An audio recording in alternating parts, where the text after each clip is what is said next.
Así que no necesitamos de la sociedad, de sus normas, sus reglas, sus valores, etcétera. ¿Ya?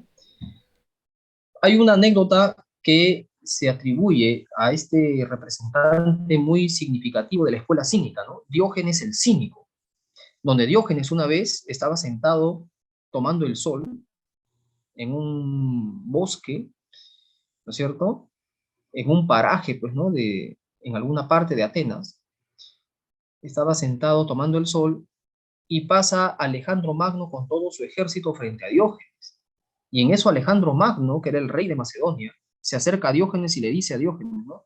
Diógenes, pídeme todo lo que quieras y te lo voy a conceder. Entonces Diógenes se queda un poco mirando a Alejandro Magno y le dice, lo que quiero es que te retires porque me estás tapando la luz del sol. A ver, ¿cómo interpretan ustedes eso? ¿Cuál es el mensaje que está detrás de eso? Miren, Alejandro le está ofreciendo lo que Eh, quiera.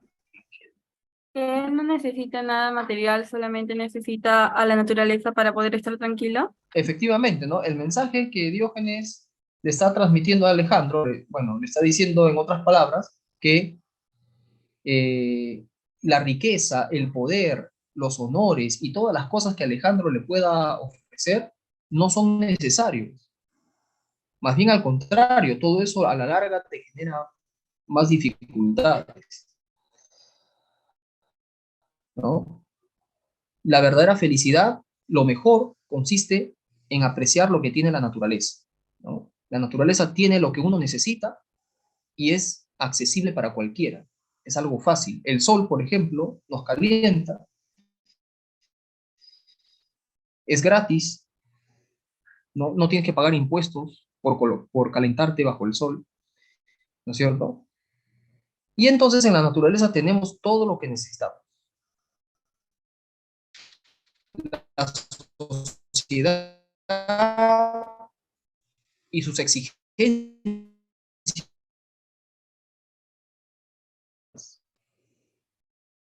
hacen que la vida humana sea más complicada. Ese es el mensaje, ¿ya? Entonces, en otras palabras, Diógenes le dijo a Alejandro, no necesito del poder, de la fama, de la riqueza que tú me puedas. Asume, creo yo, el mensaje del cinismo, ¿no? De la escuela cínica. Entonces, miren chicos, siguiendo esa explicación, a ver, la escuela cínica.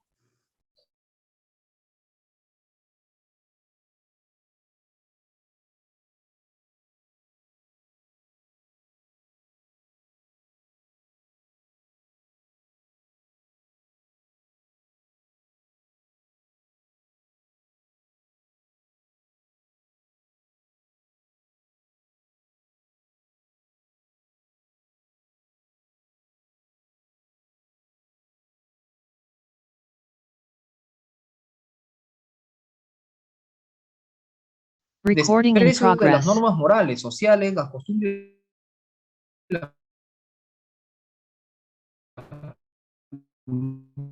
cultura.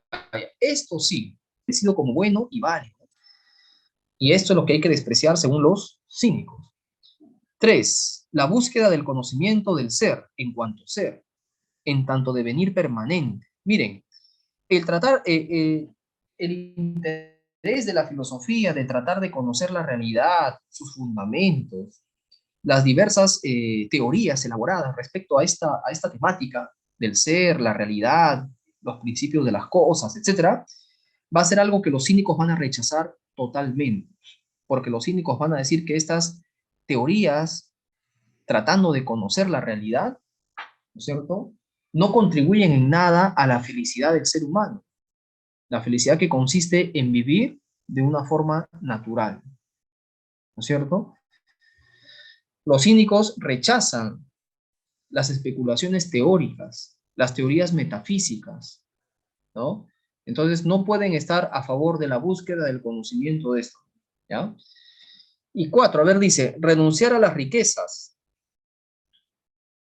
a la gloria y a la satisfacción de los sentidos. Claro, esto es lo que plantean los cínicos. Miren, chicos, veo que no hay alternativas. Acá las únicas correctas son la 2 y la 4. Tal vez la 1 podría ser, pero siempre y cuando modifiquemos algo de la pregunta. Cuando dice, sostienen que la virtud es el único bien, ya, eso es correcto, ¿ya? Y consiste en el desprecio de todo bien físico. Pero aquí habría que tener cuidado con eso, ¿no? No se trata de despreciar todo bien físico, ¿no es cierto? Habría que, ¿no?, verlo con... Ya, la 1 sería correcta haciendo esa observación, ¿ya? ¿Por qué la 3 no sería correcta? O sea, búsqueda del conocimiento del ser en cuanto ser. O sea, esta búsqueda del saber, del conocer la realidad, sus principios y sus causas, para los cínicos no era importante, porque no contribuye en nada a vivir de manera feliz. La felicidad para los cínicos consiste en vivir según la naturaleza, según lo que la naturaleza nos ofrece, ¿no? Elaborar teorías para explicar la realidad y todo esto es algo que más bien se aparta mucho de lo que es una vida en la naturaleza, ¿no? Los cínicos siempre mostraron un rechazo a todo eso. Por eso sería principalmente acá la 2 y la 4, y la 3 también sería correcta siempre y cuando hacemos esa observación que les acabo de mencionar, ¿no? No se trata de despreciar todo bien físico, ¿no? Ya, 1, 2 y 4. La D de dado, ¿no? ¿Ya está? Bueno, chicos, acá lo importante no es que ustedes resuelvan las preguntas ahora, sino que en la medida de lo posible podamos resolver las principales, y además es explicar algunas cosas para que ustedes tengan una visión panorámica, ¿no? Una visión así ya, digamos, un poco general, ¿ya? A ver, pasamos a la pregunta 4. Vamos a ver aquí a San Agustín, Agustín de Hipona. Vamos a explicar quién fue este señor, ¿no? Y a qué corriente del pensamiento ha pertenecido, ¿no? Pero chicos, permítanme por favor unos segundos ir a los servicios, por favor, para continuar con ustedes, ¿ya? Muy bien.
Muy bien, chicos, estamos de vuelta. Estamos acá. Veo que algunos de ustedes han estado resolviendo las preguntas. A ver, acá me preguntan, ¿tienen algunas inquietudes? Algunos de ustedes me dicen, profesor dice, disculpe, al no tener mucha base sobre filosofía al salir del colegio, ¿usted cree que podría recomendar algún medio teórico?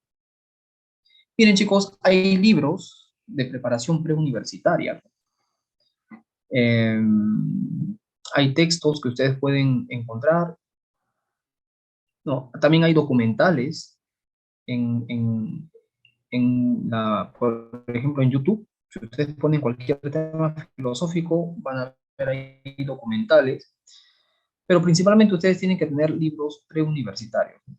Si ustedes van, por ejemplo, a algunos lugares donde venden estos libros, pueden encontrar ahí una variedad. ¿Ya? Yo creo que con las clases que vamos a desarrollar, si ustedes prestan atención y toman apuntes de las explicaciones que vamos a hacer, van a tener una buena base, ¿no?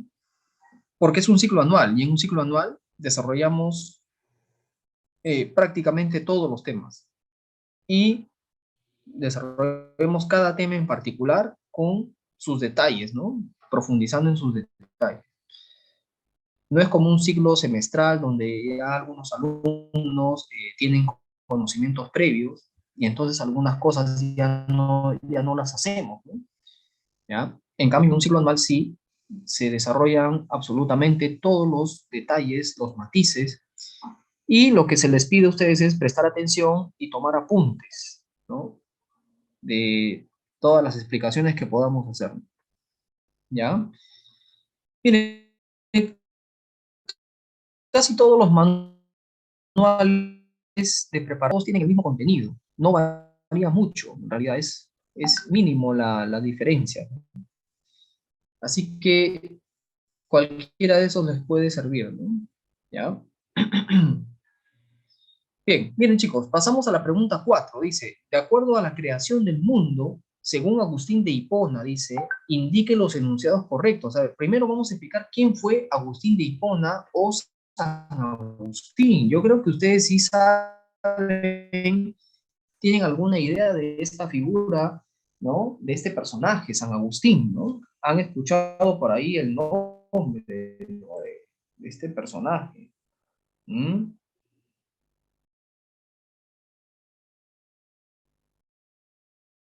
Así es, chicos. A ver, veamos qué nos dice San Agustín. Un segundito, voy a solucionar un...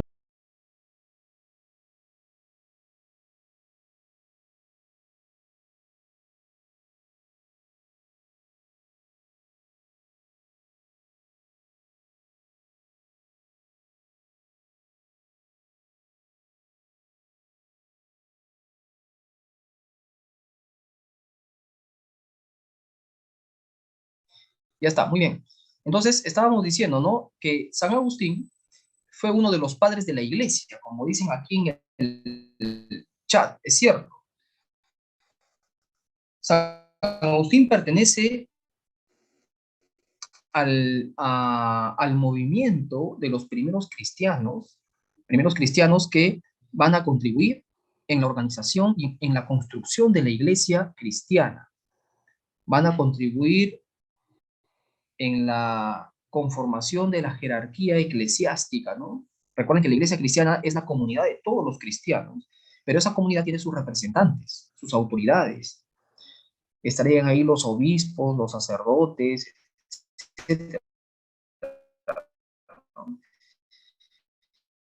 Y tienen sus representantes que están organizados cristiana como una institución, tiene que ver con eso, ¿no? Es la comunidad de cristianos, ¿ya? Con sus representantes o autoridades, ¿no es cierto? Organizados jerárquicamente. Y eso lo podemos ver ahora en el Vaticano, en la estructura de la Iglesia Católica actual, ¿no? La Iglesia Católica actual es la comunidad de todos los cristianos del mundo. O sea, ustedes, si son cristianos, pertenecen a esa comunidad, a la iglesia. Pero claro, aquí la Iglesia Católica tiene sus autoridades, sus representantes. que ocupan ciertos cargos en la administración y en el manejo de la iglesia, ¿no? Esos cargos, esas autoridades tienen diferentes cargos y jerarquías. La más alta jerarquía es el Papa, ¿no es cierto? Así es, ¿no? Entonces son ellos los que dirigen la institución cristiana, la institución de la Iglesia Católica, ¿no? Ellos son los que dirigen y los que actúan en nombre de toda la Iglesia católico-cristiana, ¿no es cierto? Bueno, entonces, ¿quiénes son los primeros en conformar, en dar origen a todo esto? Son los primeros cristianos o padres de la Iglesia, que tuvieron una misión fundamental, no solamente en dar origen a la institución de la Iglesia, en construir, ¿no?, los cimientos de la institución de la Iglesia, con sus jerarquías y todo eso, sino que principalmente en elaborar la doctrina cristiana, establecer los dogmas de la fe cristiana, y además en tratar de defender y justificar con argumentos filosóficos, ¿no?, la doctrina y la fe cristiana. Esa fue, digamos, la tarea de los padres de la Iglesia. Agustín de Hipona o San Agustín fue el más representativo de todos estos padres de la Iglesia. Él fue, digamos, el más destacado en establecer argumentos para justificar la doctrina cristiana, ¿no?, en desarrollar argumentos, ideas, tratando de justificar o explicar las verdades de la fe cristiana, de la doctrina cristiana. San Agustín. Entonces, San Agustín aborda los temas clásicos del cristianismo, que es, por ejemplo, la creación del mundo por parte de Dios, el tema del pecado, el origen del mal, ¿no es cierto?, el tema de el plan de Dios y la libertad del ser humano dentro de ese plan, ¿no es cierto? Vamos a ver entonces acá, tratando de, en base a la explicación que hemos dado, veamos acá, pues no dice, de acuerdo a la creación del mundo, dice, según Agustín de Hipona, indique los enunciados correctos. A ver, Dios creó el mundo de la nada. Eso es cierto. San Agustín se basa en lo que dice la Biblia, ¿ya? En lo que dice la Biblia, que dice que Dios creó el mundo a partir de la nada, y San Agustín reafirma eso, ¿no? ¿Ya? La primera sería verdadera. La segunda dice, las cosas están hechas según ideas que existen en la mente divina también. Miren, según la explicación que nos da San Agustín es la siguiente. Si Dios creó, por ejemplo, a cada ser viviente, a cada cosa que existe en este mundo, es porque Dios tenía un modelo ideal de cada una de las cosas. Si Dios creó a los elefantes, es porque Dios tenía en su mente el modelo ideal del elefante. Si Dios creó a cada uno de los perros,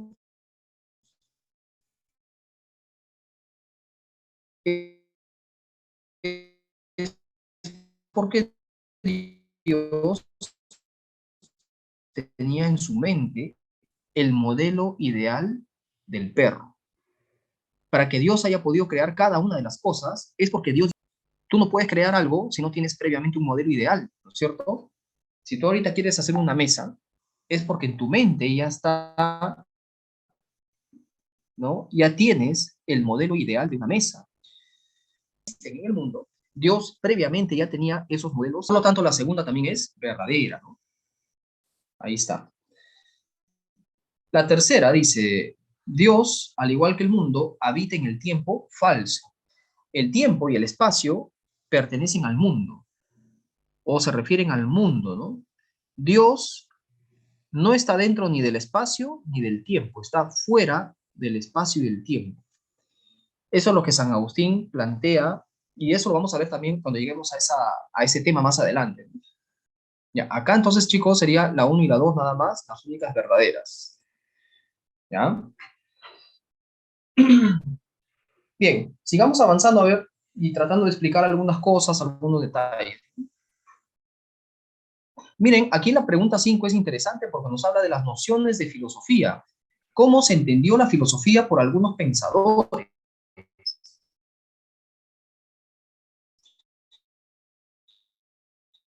Miren, la definición de la filosofía, la clase que viene, la clase siguiente, ¿no?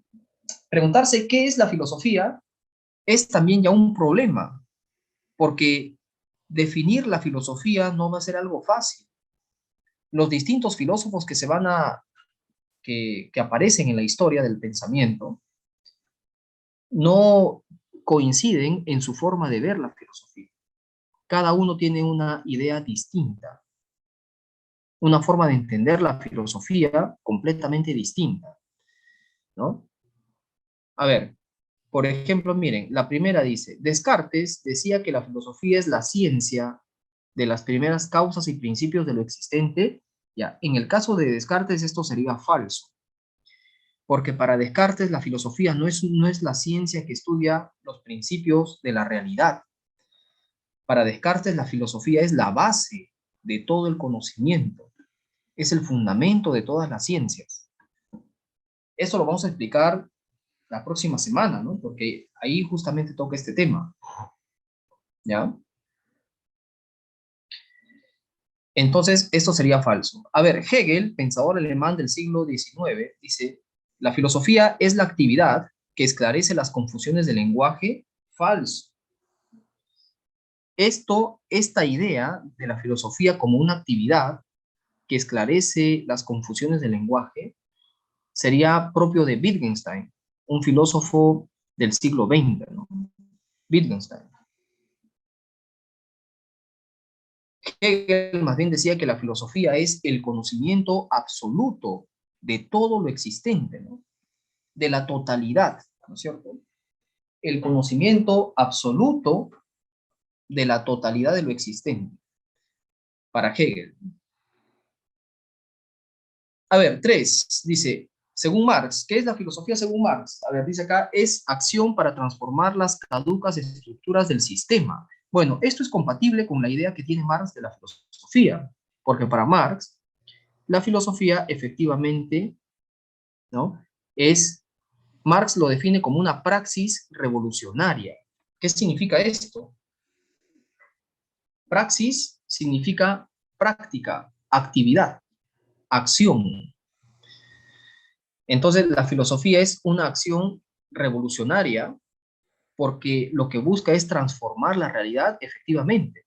Marx señala que la filosofía es una reflexión crítica del mundo cuya finalidad es la transformación de la realidad. Por lo tanto, la 3 es correcta según el pensamiento de Marx, que también lo vamos a explicar la próxima semana.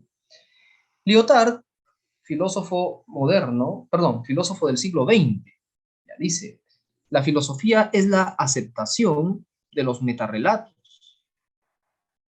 No, esto sería falso, ¿no? Miren, los metarrelatos son ideas difundidas en el mundo moderno, que más bien Lyotard consideraban que eran inválidas. Son ideas falsas, ideas, digamos así, erróneas, incorrectas de la realidad. Así que la filosofía no es eso, pues, ¿no? Ya. Entonces acá la única correcta es la 3.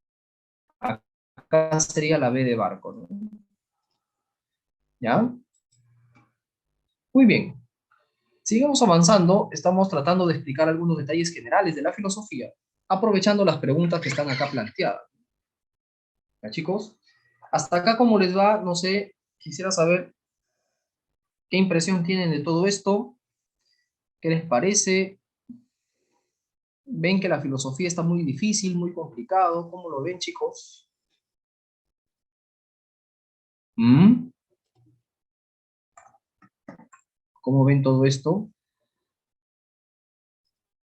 ¿Qué les parece todo esto? A ver.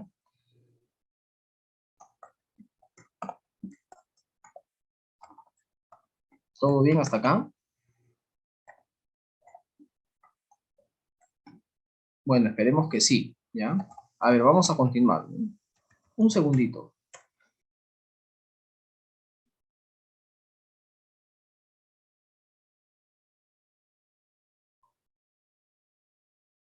Esperemos que todo bien.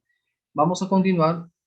Estamos acá compartiendo esto. Ya, acá dice en la pregunta 6, miren, es un fragmento de texto de un libro de Aristóteles, La Metafísica. ¿Ya? Dice, este pequeño fragmento, ¿no? Que tiene que ver con el origen de la filosofía. Dice, hay algunos que creen que también los más antiguos, que vivieron mucho tiempo antes que la generación presente, los primeros en tratar de los dioses, han pensado de la misma manera que Tales de Mileto, respecto a la naturaleza, ya que hicieron de Océano y Tetis los progenitores de la generación, y el agua, llamada por los poetas Estigia, la presentaron como juramento de los dioses. Ahora bien, lo más venerable es lo más viejo, y la cosa más venerable de todas es el juramento. Ya, a ver, ¿qué nos quiere decir aquí Aristóteles? ¿Mm? ¿Qué nos quiere decir aquí Aristóteles? A ver, chicos, ¿cómo han entendido este texto? Sé que es un poquito confuso la forma como se expresa Aristóteles, ¿no? No es una forma como nos expresaríamos actualmente, también tienen que pensar en eso. Recuerden que Aristóteles es un filósofo de hace 2500 años atrás. 2000, perdón, 2400, 300 años atrás. La forma como se expresaba Aristóteles no es la forma como nosotros nos expresamos ahora, ¿no? Y además, los conocimientos que pretende difundir o expresar Aristóteles no son conocimientos convencionales que estén a la mano, ¿no? Al alcance de cualquier persona, ¿cierto? Requiere una preparación previa también. ¿Mm? Ya. Entonces, ¿qué responderían frente a esto, chicos? A ver.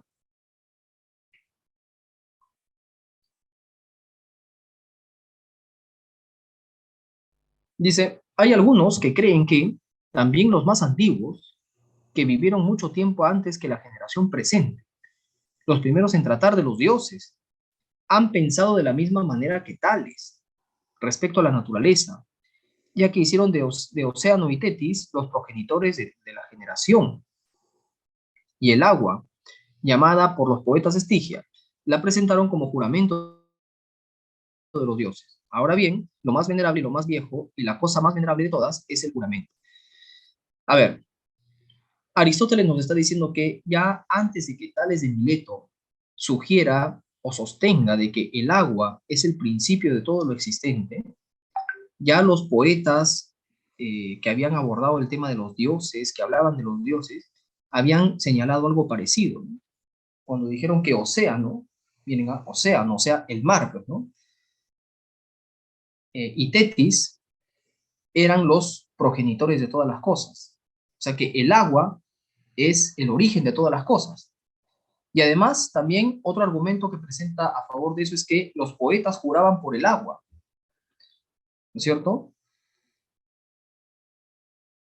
¿No? O los dioses, mejor dicho, siempre juraban por el agua, por Estigia. Estigia era el agua, ¿no es cierto? Juraban en nombre del agua y jurar por algo, jurar en nombre de algo, significa que ese algo es lo más viejo, es lo más respetable, lo más venerable y por lo tanto es lo más viejo, lo más antiguo. O sea, indirectamente con eso se está diciendo que el agua era lo más antiguo, es lo más antiguo de todas las cosas. Y por lo tanto que el agua sería el principio de todas las cosas. O sea, en resumen, Aristóteles nos está pretendiendo decir que antes de que Tales de Mileto, que es el primer filósofo, sostenga de que el agua es el principio de todas las cosas, ya los grandes poetas que hablaban de los dioses habían sostenido una idea parecida, de que el agua es el principio de todas las cosas. Ya, de acuerdo al fragmento, se puede afirmar que ¿Mm?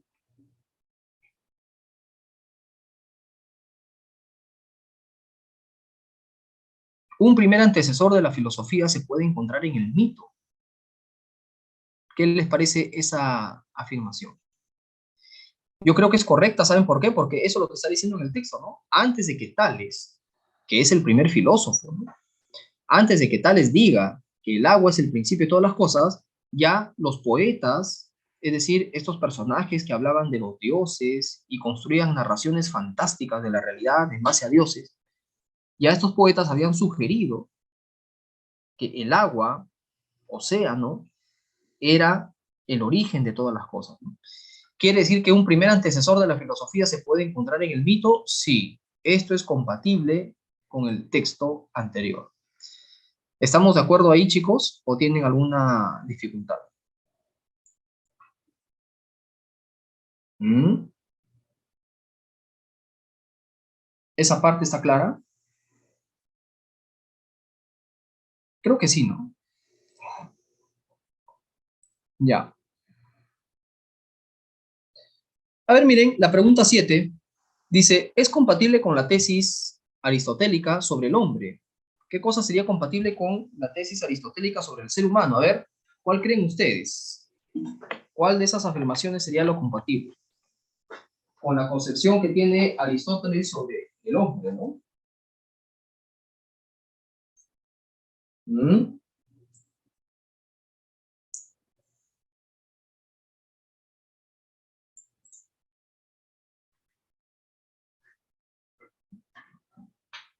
¿Cuál creen ustedes, chicos?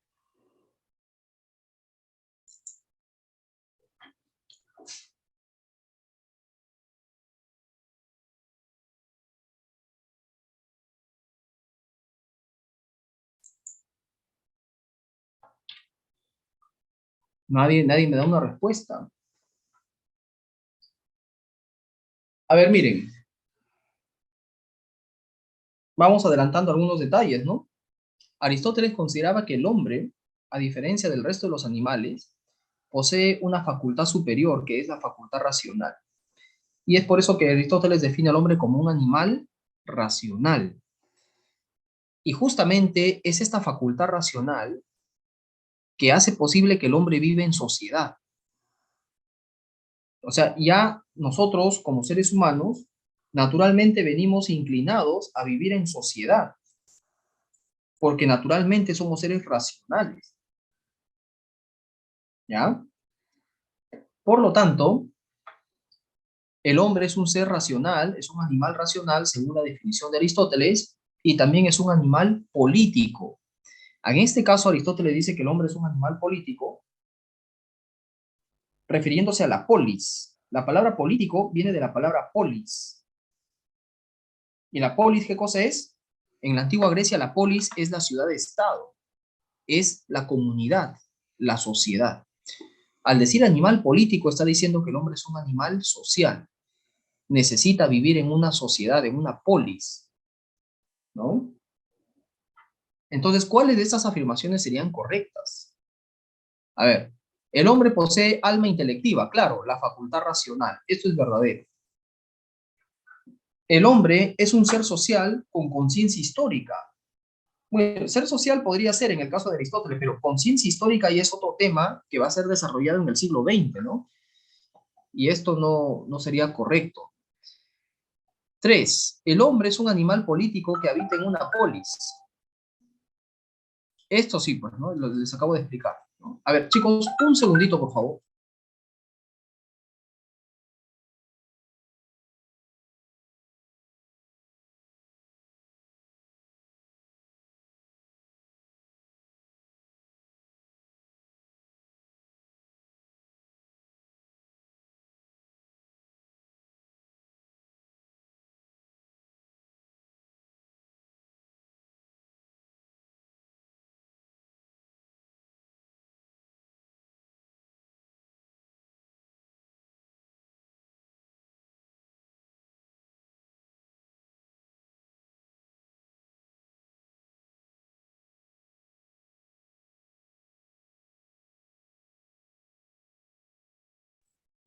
Ya.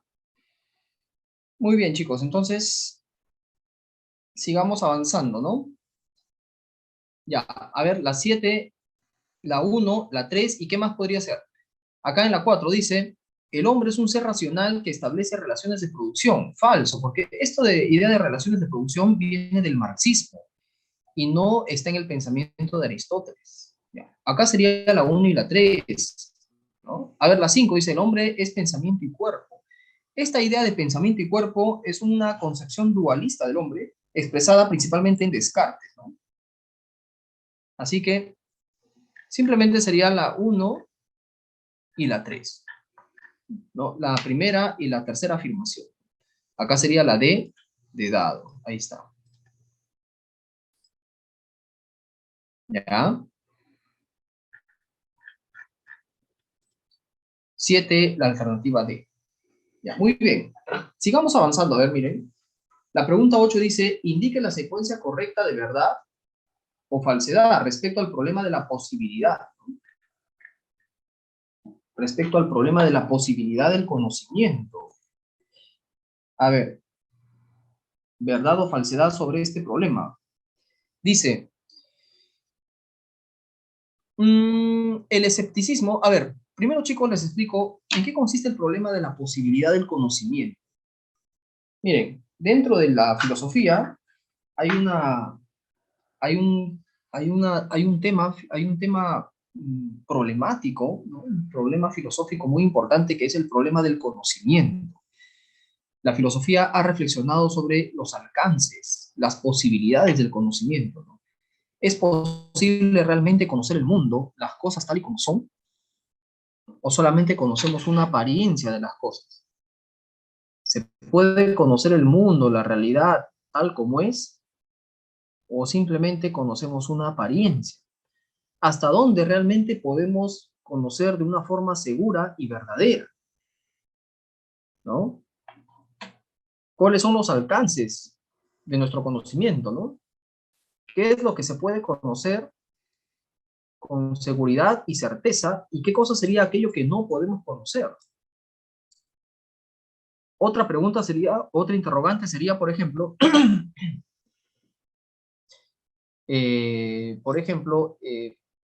otra interrogante sería, ¿de qué manera conocemos la realidad? ¿Cuáles son las facultades que poseemos que nos permiten conocer el mundo?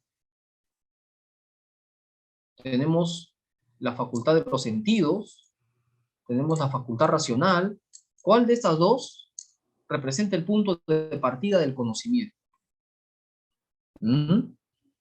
Etcétera, ¿no? Entonces, el problema de la posibilidad tiene que ver solamente con lo que nos es posible conocer, ¿no? ¿En qué medida es posible conocer la realidad? ¿Qué es lo que realmente podemos conocer y lo que no podemos conocer, ¿no? Todo eso tiene que ver con la posibilidad del conocimiento, ¿ya? Vamos a ver entonces algunos detalles sobre eso. A ver. Dice, el escepticismo radical sostiene que es mejor evitar afirmar algo sobre la realidad. A ver, ¿verdadero o falso? ¿Qué opinan? Primero expliquemos qué cosa es el escepticismo, ¿no? El escepticismo es una postura filosófica bastante crítica que pone en cuestionamiento la posibilidad de conocer. Cuestiona radicalmente la posibilidad del conocimiento. Y el escepticismo señala incluso que no es posible conocer la realidad. Niega la posibilidad del conocimiento, ¿no? ¿Ya? Para los escépticos, y en especial el escepticismo radical, no se puede conocer absolutamente nada de las cosas. Por lo tanto, tampoco podemos hablar nada sobre ellas. La actitud más prudente que podemos asumir es tratar de evitar cualquier afirmación sobre la realidad porque no la podemos conocer. Así que esta primera afirmación es correcta. ¿Tiene que ver con la posibilidad del conocimiento? Sí. En la segunda dice, el solicismo señala que la existencia del mundo exterior es independiente del sujeto. Ya, pero el solicismo es una corriente idealista que no tiene que ver con el problema de la posibilidad del conocimiento, ¿no? Sino que más bien tiene que ver con el problema de la esencia del conocimiento. ¿En qué consiste el conocimiento? qué cosa es el conocimiento, ¿no? ¿Ya? Entonces, acá el solipsismo no estaría dentro de esta problemática. Chicos, a ver la 3. El criticismo es la síntesis entre el dogmatismo y el escepticismo. Claro, el criticismo es una corriente filosófica que tiene que ver con el tema de la posibilidad del conocimiento. ¿Por qué? Porque el criticismo señala que sí es posible conocer, pero solamente conocemos los fenómenos y no la realidad en sí misma o la cosa en sí. Quiere decir que el criticismo está relacionado con el problema de la posibilidad del conocimiento. ¿Ya? Bien. Entonces acá miren, sería 1 y 3. Sería la D de dado, ¿no? Ahí está. ¿Ya? Muy bien, chicos. Sé que todo esto para ustedes es un poco complicado y bastante, porque ustedes todavía se están poniendo un anual, y la idea de un anual es tocar los temas desde el principio porque todavía se desconocen muchas cosas, ¿no? Miren, la idea aquí no es que ustedes respondan correctamente esas preguntas o que las comprendan totalmente. La idea es que ustedes tengan una noción de qué tipo de preguntas se hacen, sobre todo en los exámenes de admisión. De qué tipo de cosas debemos conocer para responder correctamente. Y además utilizar estas preguntas para hacer una breve referencia a la filosofía, pues, ¿no? En general, para hacer algunas explicaciones generales que a ustedes les permita tener una visión panorámica de la filosofía. ¿Ya? Bien. Sigamos avanzando entonces, a ver. Dice en la 9, señale a quién pertenece el enunciado. El ser es ajeno al tiempo, ya que no tiene principio ni fin. Tampoco podemos hablar de él en pasado o futuro, ya que eso implicaría que cambie. ¿Mm? ¿Qué filósofo o qué corriente filosófica estaría relacionada con esa afirmación? A ver, chicos. En la antigüedad había un filósofo que fue el primero en hablar del ser. ¿Mm? Es decir, había una escuela filosófica que fue la primera en hablar del ser. ¿Quiénes eran?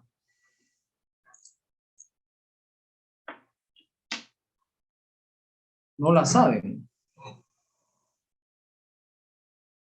Acá me preguntan si puedo explicar el solipsismo. Miren, el solipsismo es una postura que habla sobre la esencia del conocimiento y además es una postura idealista, porque miren, el solipsismo señala que el mundo que yo percibo a mi alrededor no existe, que las cosas que yo observo, que yo percibo, las cosas que están a mi alrededor no existen, sino que más bien son imágenes creadas por nuestra mente.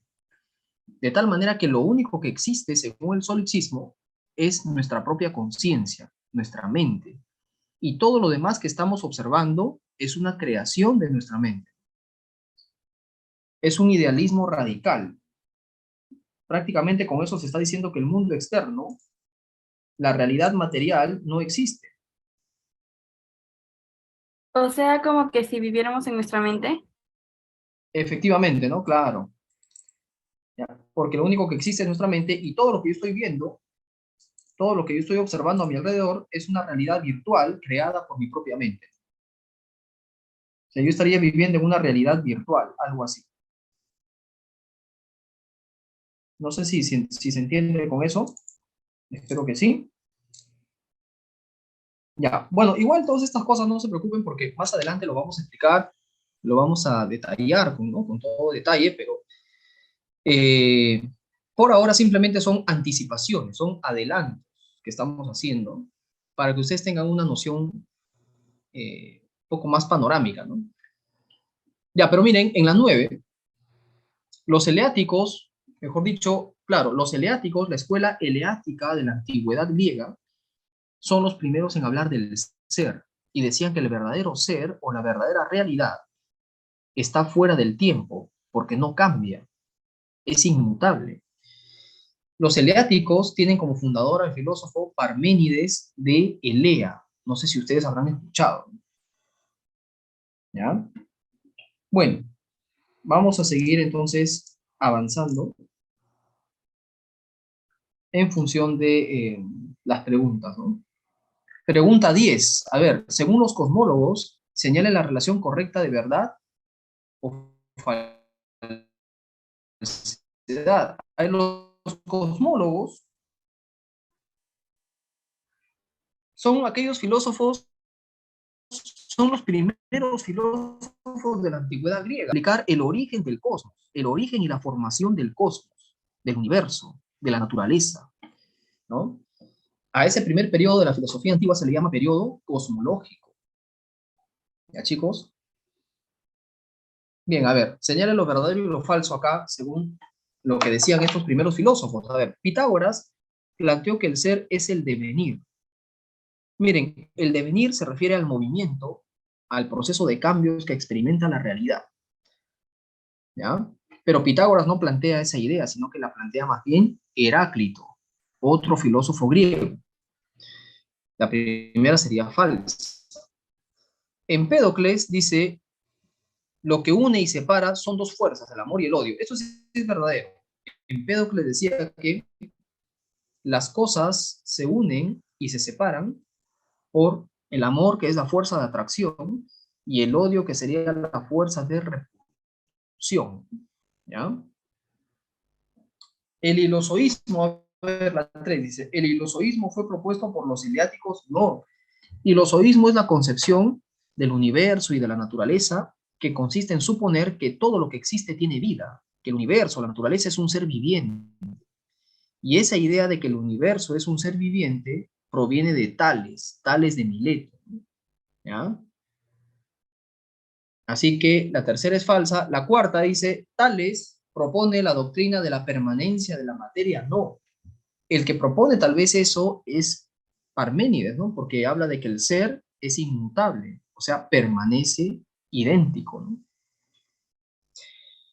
La quinta dice, la esfera y el círculo son las figuras perfectas según Heráclito. La esfera y el círculo, no, eso sería más bien para Pitágoras. Miren, chicos, acá la única correcta es la segunda, ¿no? Acá sería la D de dado. Ahí está. ¿Ya? Bien.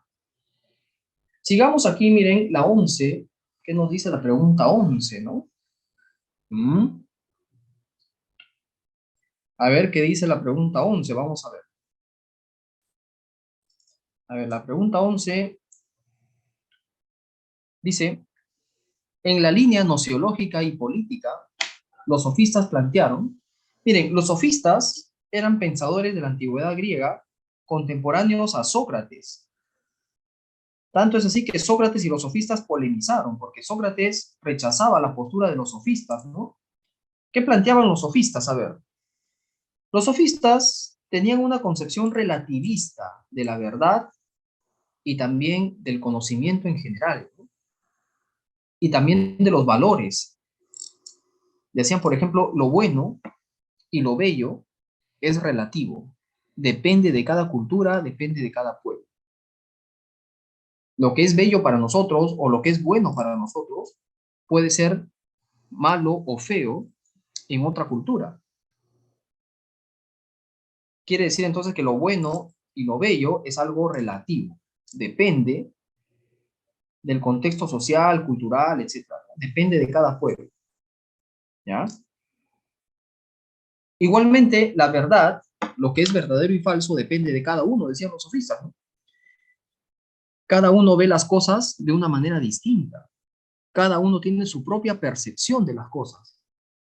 Lo que puede ser verdadero para mí, para otro puede ser falso. Por ejemplo, para mí en este instante hace calor, ¿no? Pero para otro puede hacer frío en este instante. ¿Cuál de los dos tendría la razón? ¿Mm?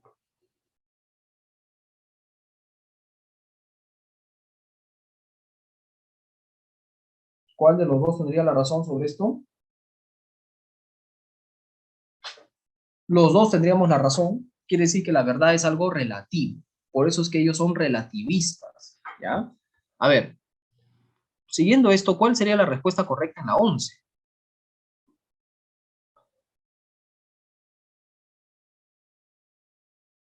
A ver, en la B dice, la A no podría ser, chicos. La B, miren lo que dice la B, dice, el conocimiento es relativo. Hasta ahí está bien. ¿Y la moral es absoluta? No, la moral también es relativa para los sofistas, ¿no? Acá en la C dice, el conocimiento no es absoluto. Si no es absoluto, significa que es relativo. Y se enseña la virtud política. Bueno, esto sí es correcto, ¿no? Porque los sofistas consideraban que la virtud, ser un político virtuoso, es algo que se enseña y se aprende. No es algo innato. Quien hablaba de la virtud como algo innato, como una cualidad innata en el ser humano, era básicamente Sócrates. Pero para los sofistas, la virtud era algo que se enseñaba y se tenía que aprender, ¿no? Por lo tanto, acá la C es lo más adecuado en relación a los sofistas, ¿no? 11, alternativa C, ¿ya? Y llegamos así a la pregunta 12, miren. A ver, miren, aquí habla del tipo de alma, ¿no? Ya les expliqué hace rato la teoría del alma según Aristóteles. A ver, ¿qué marcarían ustedes aquí en la 12, chicos? A ver, espero sus respuestas. ¿Cuál sería la respuesta para la 12? Mientras voy a traer un vasito de agua.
Muy bien, a ver, vamos a continuar acá. La 12, ¿no? A ver qué dice la 12. Dice, ¿cuál es el tipo de alma donde las funciones básicas son tener apetito y movimiento, de las que se deriva el deseo, tanto en los animales y los hombres, según el entendimiento de Aristóteles, ¿no? A ver, según lo que nos decía Aristóteles, esa parte básica del alma es el alma vegetativa, pues, ¿no es cierto? Que tiene que ver con ciertas funciones vitales que son básicas, ¿ya? Acá sería entonces la D de dado, ¿no? Así es. Tener apetito, por ejemplo, tiene que ver con el deseo de comer, el deseo de alimentarse, ¿no? ¿Ya? 12, la D de dado, ¿no? A ver, la 13. ¿Cuál sería la respuesta para la 13, chicos?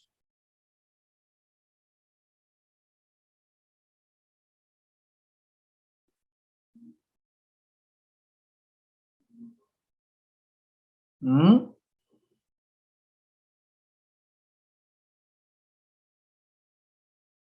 A ver, espero sus respuestas en la 13. Según lo que pueden hacer, a ver chicos, ¿qué podrían decir?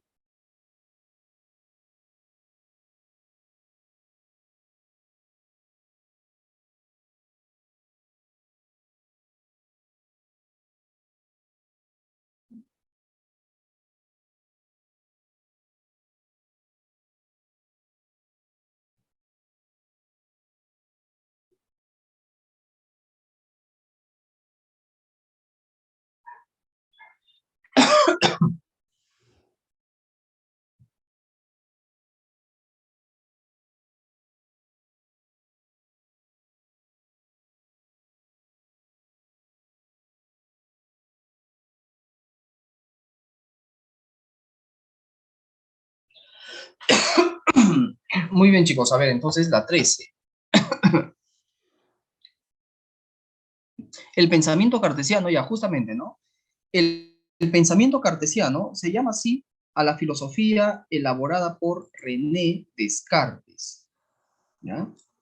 Cartesiano se refiere justamente a Descartes, ¿no? O sea, en otras palabras, se está diciendo que el pensamiento de René Descartes, ¿no es cierto? Eso te está hablando, ¿no? ¿Ya? Dice, según indica la proposición verdadera o falsa, según el pensamiento cartesiano, ¿no? La primera idea evidente es es que el mundo existe. No, miren, Descartes, no sé si ustedes ya tienen alguna idea, pero Descartes había planteado de que hay que dudar de todo, pero hay que dudar de todo con una finalidad. La finalidad es llegar a una verdad que sea 100% segura, evidente, una verdad que sea completamente clara e indudable. Pero para llegar a eso hay que dudar primero de todo. Y dudando de todas las cosas, Descartes llega a una verdad que es el pienso, luego existo, ¿no? Porque si dudo, dice Descartes, si dudo, eso significa que yo pienso. Y si yo pienso, eso significa que existo. Por lo tanto, la primera verdad evidente, la primera evidencia o certeza que descubre Descartes es su existencia misma, la existencia de su yo pensante, de su conciencia, de su mente, ¿no? Esto lo vamos a explicar, obviamente, con mayor claridad y detenimiento en su momento, ¿no? Entonces, la primera evidencia no es la existencia del mundo, sino del yo pensante, ¿no? ¿Ya? Del sujeto pensante, ¿no es cierto? Ya, ¿qué más? La segunda dice, busca ideas claras y distintas. Esto es evidente, sí. El objetivo de toda la filosofía de Descartes es buscar ideas 100% seguras, que sean indudables y que sirvan de base para todo el pensamiento y todo el conocimiento. Planteó el modo geométrico donde existe una única sustancia. No. Para Descartes, la sustancia se divide en tres. Dios, el alma y la materia, ¿no? Tres tipos de sustancia. Esto lo vamos a explicar obviamente más adelante. 4 dice, propone la teoría de las mónadas, que se hallan en una armonía preestablecida. No, esa teoría de las mónadas viene de un filósofo alemán llamado Leibniz, ¿no? Así que esto no tiene que ver con Descartes. Acá la única correcta es la segunda. Por lo tanto sería la D de Descartes, ¿no es cierto?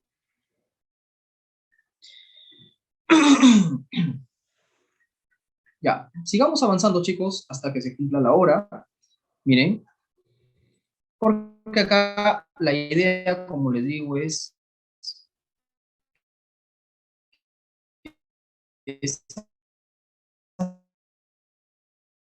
preguntas sirvan solamente como una referencia, ¿no? Para ustedes, para que les dé cierta experiencia, nos permita hacer cierta... ya, dicen, ¿quién fue el filósofo que despertó a Kant del sueño dogmático de creer que la razón puede explicarlo todo, al mostrarle que lo único que se puede tener conocimiento es de los fenómenos sensibles? Miren, explico aquí algunos detalles importantes. Kant, en sus inicios como filósofo, tenía la idea de que la facultad racional, o sea, nuestra razón, puede explicar absolutamente toda la realidad. Nuestra facultad racional no tiene límites en el conocimiento de las cosas y podemos explicarlo todo. Ya, eso es el sueño dogmático en el que él se encontraba sumergido. Pensar que la razón podía explicarlo todo. Podía llegar a un conocimiento absoluto de las cosas. Ya. ¿Quién hizo ver a Kant de que eso era un error? De que esa forma de pensar era un tremendo error. ¿Quién se encargó de hacer ver a Kant todo esto? Ya. Y que solamente podemos conocer lo que percibimos mediante los sentidos. El filósofo que se encargó de hacer ver este gran error a Kant y decirle, la razón no lo puede explicar todo, lo que la razón puede explicar solamente es lo que percibimos mediante los sentidos, los fenómenos que nosotros percibimos con los sentidos, ¿no? Eso es lo único que la razón puede explicar. Aquello que está más allá de nuestra experiencia, de nuestros sentidos, es algo que la razón nunca va a poder explicar. ¿Quién se encargó de decirle esto a Kant? Eso se lo dijo David Hume, filósofo empirista.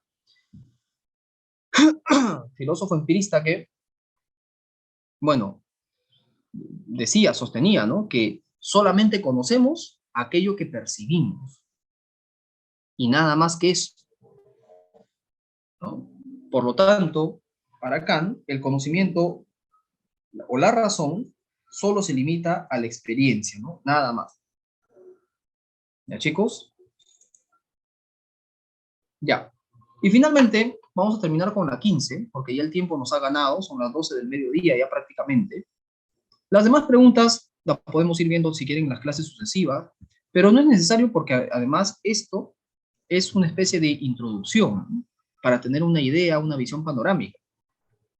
Además, en las clases siguientes donde abordemos estos temas, ustedes van a poder responder con total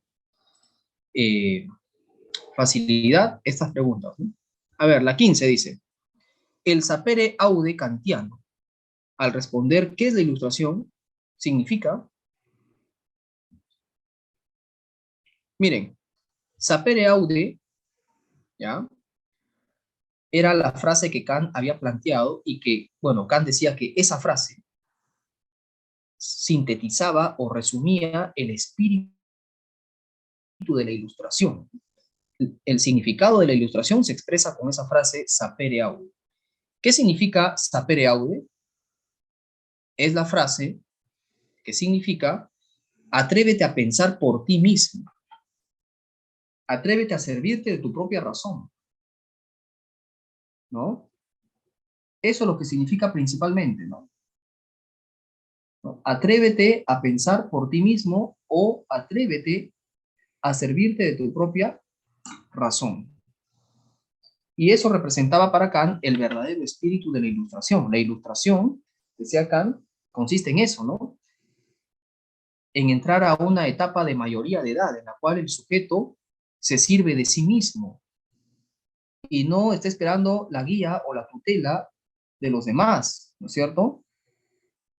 ¿No? Entonces, eso es lo que Kant planteaba con esta famosa frase, ¿no? Muy bien. Entonces, acá la respuesta sería, la más cercana sería la C de casa, ¿no? Deja de ser un creyente y piensa por ti mismo. Claro. Bueno, chicos, hemos llegado al final de la clase. Ya el tiempo nos ha ganado. Las demás preguntas, como les digo, no son importantes, no son urgentes, ¿ya? No son urgentes, se pueden responder en cualquier momento, a medida que los temas que vayamos desarrollando, ustedes lo vayan conociendo bien, pues, ¿no? ¿Ya? Muy bien, chicos, entonces, la próxima semana nos estamos viendo con otro tema, ya con el primer tema del curso de filosofía del ciclo anual, ¿no? Muy bien, gracias, chao, chao, nos vemos, hasta luego, cuídense, chao.